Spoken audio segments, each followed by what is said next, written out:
안녕하세요, 여러분. 수영양이에요. 오늘은 포트폴리오를 어떻게 업그레이드 시키는지 단돈 빵원 아니면 커피 한 잔으로 포트폴리오를 업그레이드 할 수 있는 방법에 대해서 여러분께 말씀드리려고 해요. 자, 그럼 지금부터 고고 싱! 아직도 포트폴리오를 혼자 힘으로 낑낑거리면서 업데이트하고 계신가요? 포트폴리오는 항상 다른 누군가의 조언을 듣고 또 업데이트가 되고 핑퐁이 계속 되어야 더 좋게 발전할 수 있다고 저는 생각을 해요. 우선은 첫 번째로 대학교 4학년이 되면은 포트폴리오 수업이 있을 거예요. 그 수업을 들으면서 그냥 과제만 하는 것이 아니라 포트폴리오 만드는 수업이었는데 교수님을 찾아가서 따로 뭐 대단한 것도 아니었어요. 2,500원짜리 I'm Real 뭐 그런 거 하나 사들고 가서 제 거 포트폴리오 좀 제대로 봐달라고. 그래서 일단 1차로는 교수님의 크리틱을 받았었어요.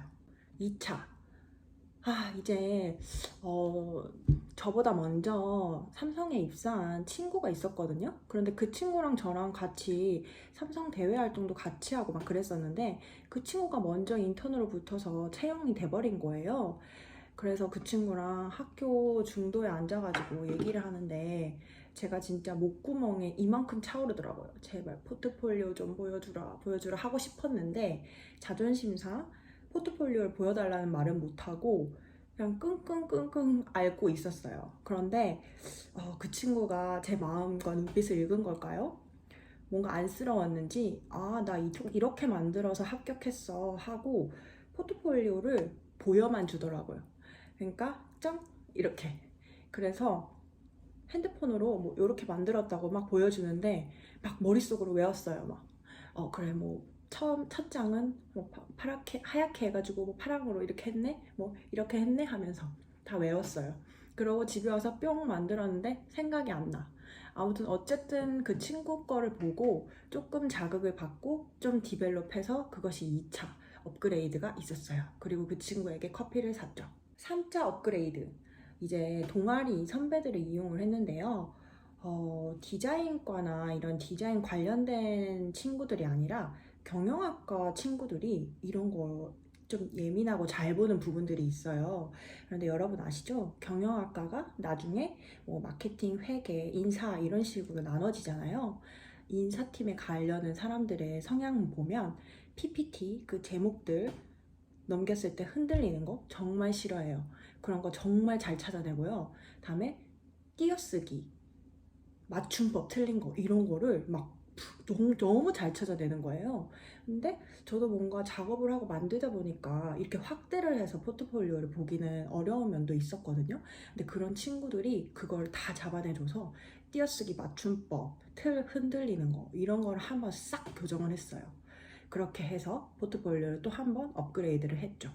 그리고 이 친구들 디자인은 볼 줄 모르는데 간격 안 맞는 거랑 뭐 사진 이거 두 개 안 맞는 거 이런 것도 귀신같이 잘 찾아내. 그런 것들을 이제 업그레이드 시켰었다. 업그레이드를 하고 나니까 이제 인턴 하나 정도는 붙더라고요. 그래서 이제 인턴을 시작했는데 그때 당시 SK컴즈 인턴을 했는데 그때 한명수 이사님이 굉장히 인기 스타로 굉장히 유명했어요. 그래서 한명수 이사님을 한 5명의 인턴들이 찾아가서 포트폴리오 크리틱을 받는 기회를 만들어 주셨어요. 그래서 그때 또 포트폴리오를 크리틱을 받고 또 포트폴리오 한번 갈아엎었죠. 한명수 이사님은 그 많은 학생들 중에 저를 기억할까요? 못하실 것 같지만 어쨌든 포트폴리오를 그렇게 업그레이드를 또 하게 됐죠. 그리고 나서 또 인턴을 했는데 이제 저의 그 사수분이 HCI 쪽의 박사님이셨는데 저의 뇌리에 쾅 박히는 말을 한마디 하셨어요. 숙량 다 좋은데 그래서 넌 어떤 디자이너야? 앞에 제일 앞장에는 너의 철학과 너는 어떤 디자이너가 되고 싶은지가 나와 있지 않아서 좀 그것만 좀 바꿨으면 좋겠어. 그때 이제 또 인사이트가 확 있었죠. 그래서 그걸 담아야겠다라고 해서 또 포트폴리오를 다 엎었어요. 전에 삼성 포트폴리오 이렇게 준비하세요라고 했던 그 포트폴리오인데요. 이제 그렇게 정리를 하고 나서 그렇게 하고 나서도 제가 원하는 기업에 떨어지거나 그런 경우가 있었어요. 그래서 이제 어떡하나, 제가 진짜 학원을 막 서치해가지고 디자인 학원을 다니려고 이제 막 하고 있었어요. 그런데 제가 스타트업에 잠깐 면접을 갔었는데, 제가 어떠한 이유로 거기에 입사를 하지 않겠다고 해서 하지를 못했는데, 거기 CEO 분이 따로 연락이 오셨어요. 그래서 친분을 갖게 됐는데, 이제 그분을 만나서 그럼 제 포트폴리오 좀 봐주세요 해서 또 CEO의 포트폴리오 크리틱이 있었어요. 근데 그분이 딱 제가 집에 가는데 지하철에서 한 번 더 저를 잡고는 그런 말 하시더라고요. 허튼 수작 부리지 말고 학원 갈 생각 하지 말고 그냥 노세요. 그냥 놀고 때를 기다리세요. 이러더라고요. 근데 저는 아직도 그게 뇌리에 깊게 박혀 있는 게, 너무 눈빛이 진지하고 학원 다니면 죽일 것 같은 그런 느낌이어서 그때 그냥 놀았어요. 네. 근데 진짜 상반기, 그때가 하반기였는데 거의 10월 무렵이 돼가지고 공채들 정말 큰 굵직굵직한 녀석들은 막 끝나갈 무렵이었거든요. 그런데 정말 신기하게 한 10월 중순쯤에 또 다른 공채들이 뜨기 시작했고, 그렇게 입사를 할 수 있었죠.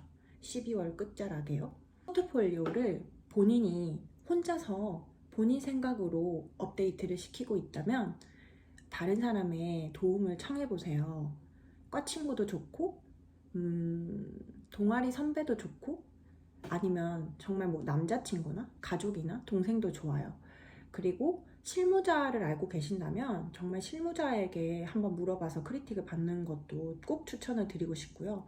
저도 한 5, 6번 정도의 다른 사람들에게 크리틱을 받고 업데이트가 있어서 포트폴리오가 점점 뭔가 발전이 있었다. 이 과정들을 꼭 말씀드리고 싶어요. 여러분의 포트폴리오를 업그레이드 시켜서 꼭 원하는 곳에 합격하시길 바랄게요. 자, 그러면 오늘도 수강량 또 만나요.